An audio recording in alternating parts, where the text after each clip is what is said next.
तो वैसे कॉन्फिडेंस में उनके पहले भी कोई कमी नहीं थी। 2014 और 19 में भी वो आस्तीनें पलट पलट के खूब जोशो खरोश के साथ बोलते थे और उस कॉन्फिडेंस की भी परिणति हम लोगों ने देखी है। एक कहावत होती कभी कभी किसी का दिमाग 7वें आसमान में पहुंच जाना, मगर यहां ये 7 समुंदर पार पहुंचते तो पता नहीं दिमाग कहां पहुंच जाता है और फिर पता नहीं क्या क्या बोलने लगते हैं।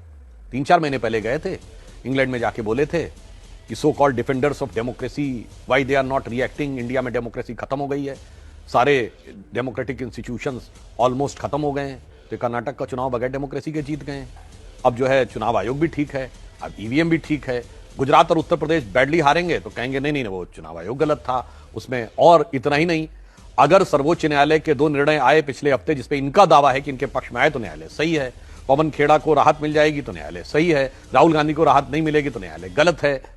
मुझे लगता है कि देश की जनता इस विषय में प्रबुद्ध है कि आप बाहर जाकर अपने राजनीतिक लाभ हानि के तराजू पर तौलकर देश की अस्मिता, देश की सभ्यता, देश के सामाजिक सौहार्द पर जो आघात करते हैं वो देश भली भांति देख रहा है।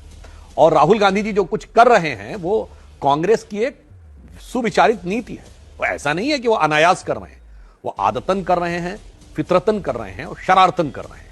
तो कांग्रेस निरंतर इस प्रकार के, और मैं कहता हूं आज मुद्दे की बात कर लीजिए ना, वहां जाके मुस्लिम लीग को सेकुलर होने का सर्टिफिकेट दे रहे हैं, ये तो अपनी जगह बात है। देखिए बड़ी स्पष्ट सी बात है, मुस्लिम लीग के पहले अध्यक्ष कौन थे? 10 मार्च 1948 को बनी, मोहम्मद इस्माइल थे।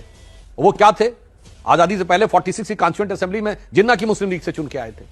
ये वही व्यक्ति है जिन्होंने कॉन्स्टिट्यूएंट असेंबली में कहा मुस्लिम्स के लिए पृथक निर्वाचन क्षेत्र होने चाहिए, वही जो 1916 लखनऊ कांग्रेस अधिवेशन में जिन्ना की मुस्लिम लीग ने मांग की थी। और यह भी मैं बात बता दूं, आज का लगभग पूरा दक्षिण भारत जिसमें आता है, जिसको उस जमाने में मद्रास प्रेसिडेंसी कहते थे, और उस जमाने में 28 सीटें थी मुस्लिम के लिए, 28 के 28 जिन्ना की मुस्लिम लीग ने जीती थी और 95% वोट मिला था और उसकी सदारत यही कर रहे थे।